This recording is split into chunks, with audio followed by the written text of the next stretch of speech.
Hello everyone, my name is Saksham Dixit and this is my channel pen test diaries. So आज का video जो है वो थोड़ा डिफरेंट है क्योंकि आज के वीडियो में मैं मेरी जर्नी के बारे में बात कर रहा हूँ जो मैंने स्विमिंग से रिलेटेड स्टार्ट की थी। सो कंपटीशन बैच जो था मैंने वो स्टार्ट किया था जनवरी में, और मैंने ये क्यों किया था स्टार्ट वो भी बता देता हूँ। स्विमिंग तो मैं काफ़ी सालों से कर रहा हूँ और आई थिंक 4-5 ईयर से कर रहा हूँ या फिर मैक्स टू मैक्स 6 ईयर से कर रहा हूँ। बट स्विमिंग का क्या था, मैंने बहुत सारे ट्रेनर से बहुत सारी तरीके सीखी, चीज़ें सीखी, बट आई थिंक मुझे सर्टेन पॉइंट पे जाके ऐसा रियलाइज हुआ कि मैं मेरी जो ग्रोथ पाथ था स्विमिंग से रिलेटेड, जो मैं स्विमिंग सीखता था या करता था, तो वो एक लिमिटेड थी। और आफ्टर सम टाइम मुझे ऐसा फील हुआ कि उसका ग्रोथ पाथ नहीं दिख रहा है। ग्रोथ इन द कॉन्टेक्स्ट की मैं ज़्यादा कुछ नहीं कर रहा था, बस कुछ नए टेक्निक्स को ट्राई कर रहा था बस। बट एज अ स्विमर अगर हम स्विमिंग बहुत ज़्यादा करते हैं और अगर मैं as a exercise as a workout I am just mean to say कि मैं अगर स्विमिंग करता हूँ तो उसके लिए बहुत सारी तरीके होते हैं, चीज़ें होती हैं जो मैं नहीं कर रहा था। सो आई थॉट कि मुझे स्टार्ट करना चाहिए कॉम्पिटिशन बेस्ड, क्योंकि इसके थ्रू क्या होगा कि मुझे एक लेवल इंक्रीज करने को मिलेगा, प्लस मैं कंफर्ट जोन में रहना नहीं चाहता था स्विमिंग में, क्योंकि स्विमिंग मुझे ऐसा लगा था कि कंफर्ट जोन आ चुका है। मैं जहाँ पर भी जाता था तो बहुत सारी चीजें करता था, तो लोग फिर उसके बाद ज्यादा पॉइंट कमेंट नहीं करते थे। तो मुझे ऐसा लगा कि मुझे कुछ अटेम्प्ट करनी चाहिए चीजें मेरे साइड से अलग लेवल पे, ताकि वो एक कंफर्ट जोन से बाहर मुझे फोर्स करेंगी। तो मैंने उसको स्टार्ट किया। सो कॉम्पिटिशन में मैंने स्टार्ट किया था जैन में, I think in the first week of the Jain itself, just after new year. Initially बहुत टफ था मेरे लिए, क्योंकि ये आसान इसलिए नहीं होता है क्योंकि कंपटीशन बैच में आपको ड्रिल्स बहुत करनी होती है। नॉर्मली क्या होता है कि हम स्विमिंग एज अ लर्नर जाते हैं, थोड़ा बहुत स्विमिंग किया, फिर बैठ के रेस्ट कर रहे हैं, ये सब कर रहे हैं। बट कंपटीशन बैच में ऐसा नहीं होता। कंपटीशन बैच में आपको टारगेट मिलता है, वो टारगेट आपको अचीव करना होता है उस टाइम स्लॉट के अंदर, जो लर्नर्स के केस में नहीं होता है और एडवांस में भी नहीं होता है, कंपटीशन में ओनली होता है। तो मैंने ऐसा देखा कि ये डिफरेंट है, क्योंकि मैं तो नॉर्मली क्या करता था, 1 2 3 4 लैप किए, फिर उसके बाद मैं रेस्ट करता था, फिर थोड़ी देर कर लेता था, फिर कुछ कुछ अलग तरीके की इवेंट्स करता था, फिर निकल जाता था स्विमिंग करके। बट यहाँ पर कंपटीशन में क्या था, मुझे ड्रिल्स पे ज़्यादा ध्यान देना पड़ रहा था इनिशियली, जो पॉसिबल नहीं हो रहा था, प्रॉब्लम कर रहा था मेरे लिए क्रिएट। और सबसे बड़ी प्रॉब्लम क्या थी मेरे लिए कि मैं जो कुछ कर रहा था उसके लिए सबसे मैं डिपेंडेंट हो गया था मेरे नोज क्लिप के ऊपर। मैं कानों में मेरे क्लिप यूज करता था, मैं डबल हेड यूज करता था, मैं स्लीव मैं टी शर्ट पहन रहा था फुल स्लीव्स की स्विमिंग के टाइम पर। तो ये सब चीजें थी जो मेरे ट्रेनर को पसंद नहीं थी। मेरे ट्रेनर चाहती थी कि वो कहती थी कि सारी चीजें तुम्हें जो करनी है ना, वो विदाउट दैट करोगे तो ज्यादा कैपेबिलिटी इंप्रूव होगी। क्योंकि ये चीज मुझे बाद में रियलाइज हुई, but I just want to say कि ये चीजें बहुत ज्यादा इंपॉर्टेंट हैं कि अगर आप इन चीजों पे डिपेंडेंट ना हो, क्योंकि स्विमर जो होता है वो इन चीजों पे डिपेंड नहीं करता। आपको ये डिपेंडेंसी नहीं होती कि ये चीज मेरे पास होगी तभी मैं स्विमिंग कर सकता हूँ।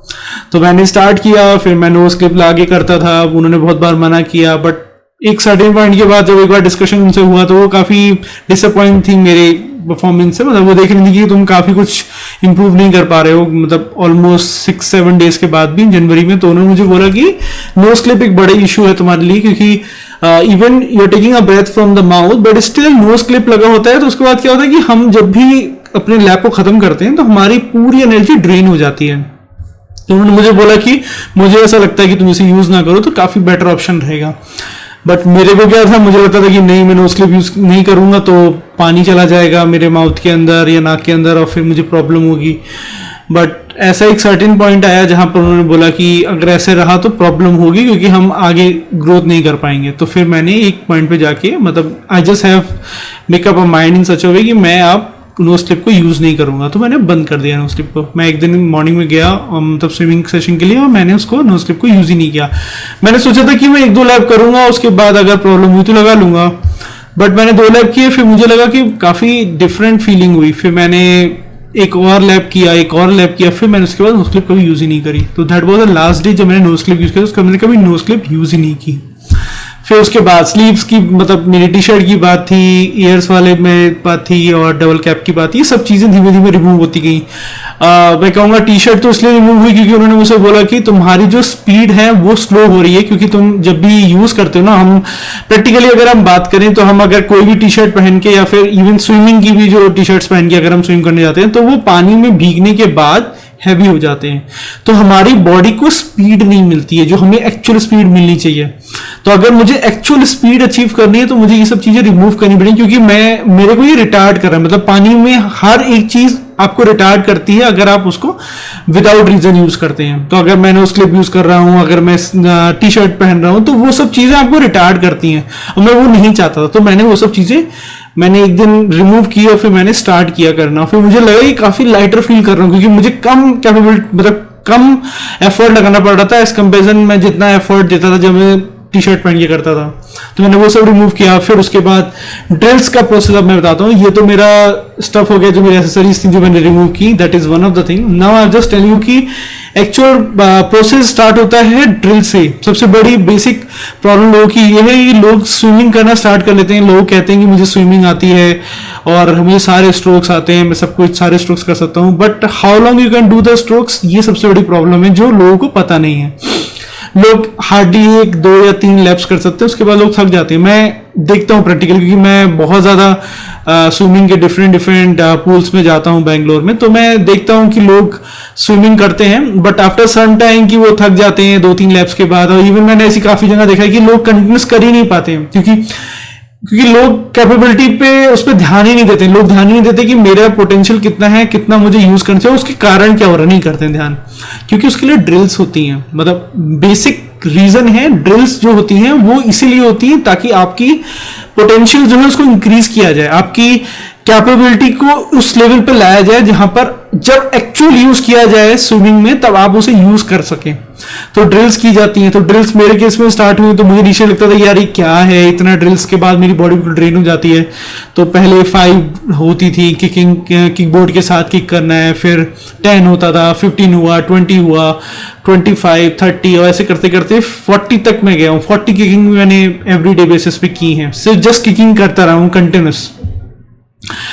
पुल बैक के साथ किया, बहुत सारे स्प्रिंट्स भी किए और इसके साथ मैं कह सकता हूँ कैचअप ड्रिल की। मतलब ड्रिल्स तो बहुत होती थी, बहुत ड्रिल्स होती थी और लिमिट से ज्यादा। मतलब हमेशा एक्सेस ड्रिल्स दी जाती हैं, मतलब मेरे ट्रेनर देती थी, ताकि वो कहती थी कि तुम कोशिश करोगे हर हालत में कि इसको खत्म करना है 60 मिनट्स। और मेरा टारगेट हमेशा, हम दोनों का टारगेट हमेशा 60 मिनट्स होता है। हम 60 मिनट्स ही देखते हैं।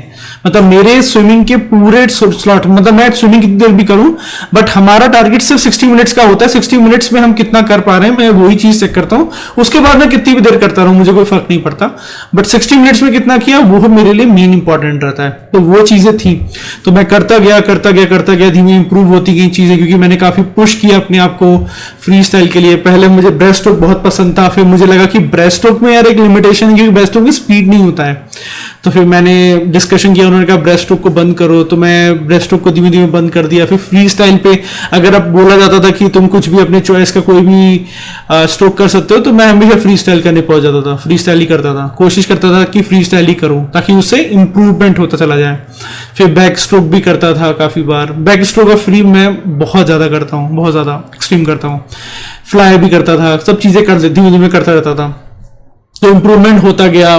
ड्रिल्स का एक लिमिटेशन आया, ड्रिल्स को एक लिमिट पे जाके कंट्रोल किया गया। प्लस कंपटीशन बेस में सबसे बेस्ट थिंग क्या रहती है कि आपके पास एक टारगेट रहता है। बिगनर्स लेवल में हमें उसको टारगेट नहीं रहता है, हमें पता है कि हमें सीख लेना है बस, बट उसमें एक टारगेट रहता है। तुम्हें हमेशा कुछ ना कुछ वेरिएशन रहता है, या तो तुम ड्रिल्स ही कर रहे होगे, ड्रिल्स के बाद तुम अटेम्प्ट करते हो, या फिर कभी कभी मैं पहुंचता था वो कहती नहीं कि सिर्फ आज फ्री स्टाइल ही करना है, जितना स्ट्रोक जितने भी तुम लैप्स कर सकते हो करके दिखाओ 60 मिनट्स में।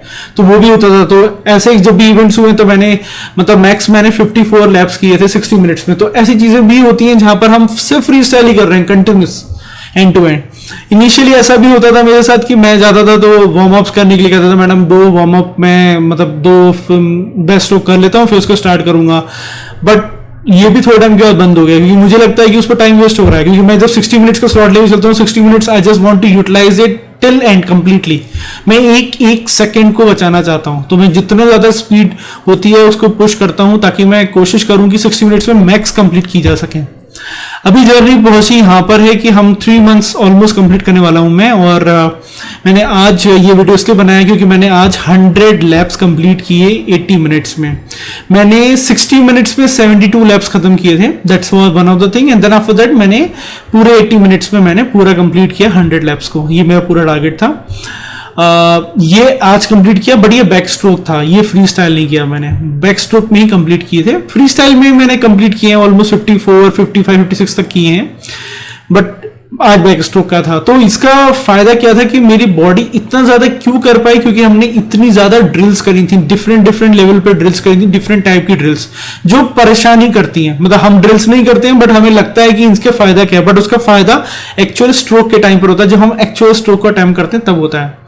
काफी कुछ इवेंट्स ऐसे भी हुए जहां पर मैंने ऐसा देखा कि कुछ स्टूडेंट्स ने ज्वाइन किए थे या फिर कुछ लोगों को करेक्शन चाहिए था, तो मेरे ट्रेनर ने मुझसे बोला कि इनको डॉल्फिन किक करके दिखाओ। मैंने डॉल्फिन किक मैंने ऑलमोस्ट आई थिंक अक्टूबर नवंबर के बाद से कभी अटेम्प्ट ही नहीं की, क्योंकि मैं जब से मैंने कंपटीशन में स्टार्ट किया तब से मैं सिर्फ फ्री कर रहा था, फ्री स्टाइल ही कर रहा था। तो उन्होंने बोला तो मैंने डॉल्फिन किक स्टार्ट की और खत्म करी। तो वहां पर जो पर्सन्स खड़े थे वो मुझसे पूछ रहे थे कि ये डॉल्फिन किक तुमने करी, बट उस पर किक तो तुम कर ही नहीं रहे थे।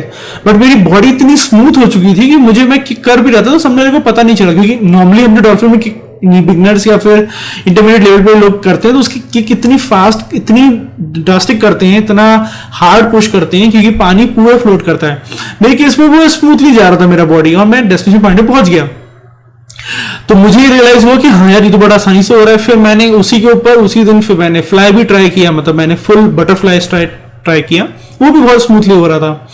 फिर मैडम ने आईएम पे मुझे स्ट्रेस दिया कि तुम आईएम भी ट्राई करो, फिर मैंने आईएम पे ही ट्राई किया। आईएम क्या होता है कि आईएम में 4 स्ट्रोक्स को कंटिन्यूसली किया जाता है, मतलब हम जाते हैं फ्री स्टाइल में, रिटर्न बैक स्ट्रोक में लौटते हैं, फिर हम ब्रेस्ट स्ट्रोक में बैक स्ट्रोक, फिर ब्रेस्ट स्ट्रोक में जाते हैं, फिर उसके बाद रिटर्न में फ्लाई होता है। तो चारों स्ट्रोक हमारे 100 मीटर सेकंड से दैट इन 1 सेट में होता है। तो ऐसे मैंने 10 सेट्स किए थे अभी रिसेंटली। उससे पहले तो मैं करता था 2, 3, 4, 5, 6 करके।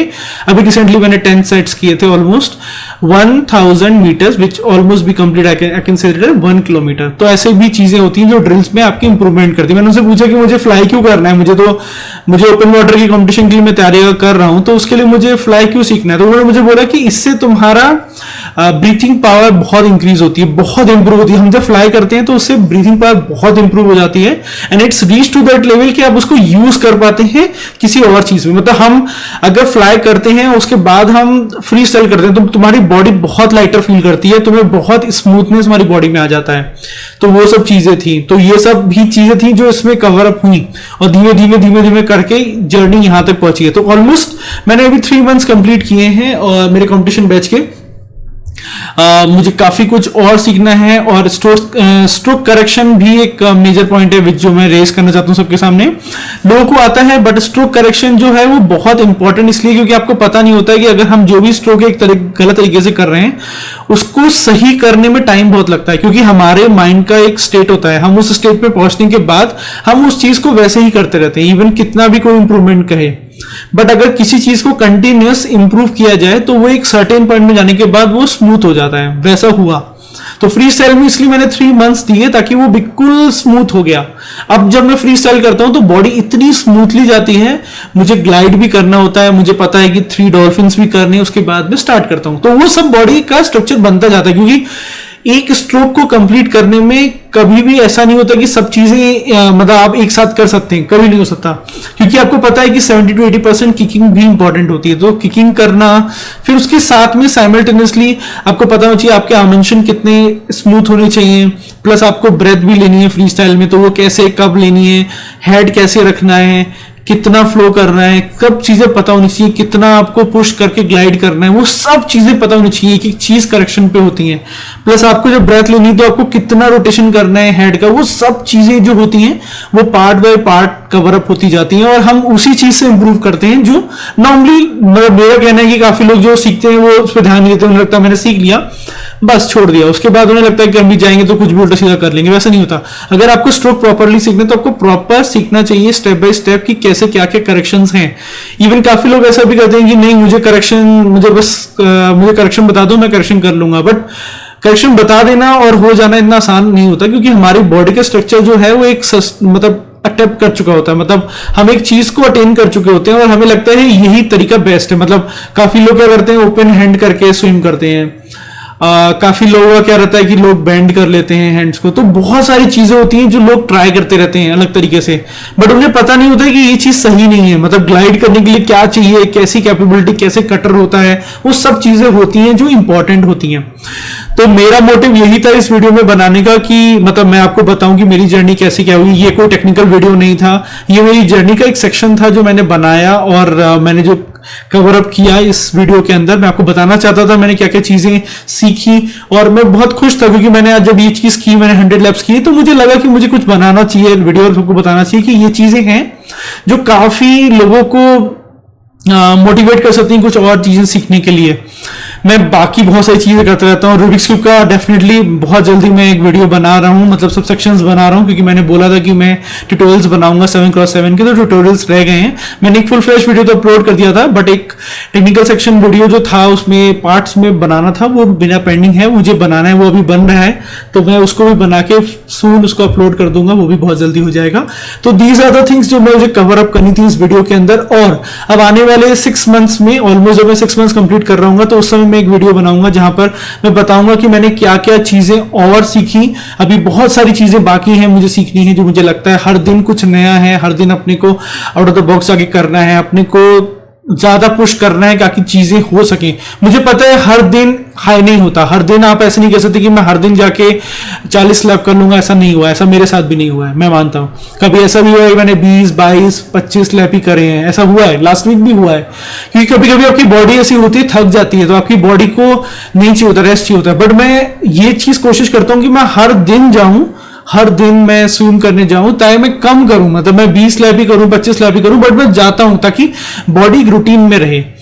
कुछ कुछ दिन मैं हाई बहुत ज्यादा भी कर लेता हूं और कुछ दिन मैं कम भी करता हूं। जिस दिन मुझे कम कर रहा हूं तो मैं कम भी करता हूं। मैं ट्रेनर को बता देता हूं कि मेरे को आज कम करना है, ज्यादा नहीं करना है, तो मैं कम भी कर लेता हूं। But it should be a routine. अगर आपका रूटीन होता है तो बॉडी एडप्ट कर लेती है चीजों को और उसके हिसाब से ही चलता रहता है। तो आप जब एक्चुअल बिगर टारगेट को अचीव करने की कोशिश करते हैं तो आपको प्रॉब्लम नहीं होती। अगर हम एक दिन जाएंगे और बिग को छोड़ देंगे, नहीं जाएंगे आने वाले 3-4 दिन, तो बॉडी को फिर रिगेन कर लेती है बॉडी, और फिर आपको फिर से उसको इतना होमवर्क करना, क्योंकि स्विमिंग ऐसी चीज है जो हर दिन करनी पड़ती है, तभी आप बॉडी को उस लेवल पे ला पाएंगे। Okay, so these are the things I just try to get it cover in next video. जब मैं 6 मंथ्स का बनाऊंगा तो उसमें मैं काफी चीजें ट्राई करूंगा कि मैं चीजों को कुछ सब सेक्शंस वीडियोस भी इंक्लूड करूं, ताकि मैं आपको बता सकूं कि ये सब चीजें थी जो मैंने अटेम्प्ट की। फ्लिप करना मुझे अभी और करना है, क्योंकि मैंने क्लिप के साथ किया था, अभी मैंने विदाउट क्लिप भी ट्राई करना है मुझे विद अ फ्लो इटसेल्फ। क्योंकि अब मैं कंटिन्यूस अगर फ्री स्टाइल लैप्स कर रहा हूं तो फ्लिप करके फिर जाना है, फिर आना है, फिर फ्लिप करना है, तो वो सब चीजें मुझे कंटिन्यूस अब सीखनी है। क्योंकि उसमें डिफिकल्टी इसलिए, क्योंकि मैं नो स्टिप लगाता था तो मुझे जरूरत नहीं पड़ता था, मैं माउथ से एक्सेल कर लेता था। बट अगर नो स्टिप नहीं लगा होगा तो एक्सेल नो से करना है, माउथ को बंद रखना है, तो वो कैसे होगा, वो भी चीजें कंटिन्यूस मुझे डेवलप करनी है। प्लस स्प्रिंट में स्पीड इंक्रीज करनी है, क्योंकि मेरी अभी तक की बेस्ट स्पीड जो स्प्रिंट में है वो हार्डली 15 सेकंड्स है, 15-16 सेकंड्स है मेरी एक 25 मीटर्स में स्प्रिंट की। तो वो भी मुझे बहुत इंप्रूव करनी है, क्योंकि मुझे ऑलमोस्ट 14 के अंदर आना है, 14 सेकंड्स के अंदर आना है, ताकि अप्रोप्रिएट स्टैंडर्ड्स में रहे। तो ये सब चीजें हैं जो मैं चाहता हूं कवर अप करना, और मैं नेक्स्ट जब 6 मंथ्स का वीडियो बनाऊंगा तो डेफिनेटली उसमें कवर अप करूंगा। So thank you so much. अगर आपको ये वीडियो पसंद आया तो please like this video, subscribe my channel. Thank you so much once again, take care, bye bye.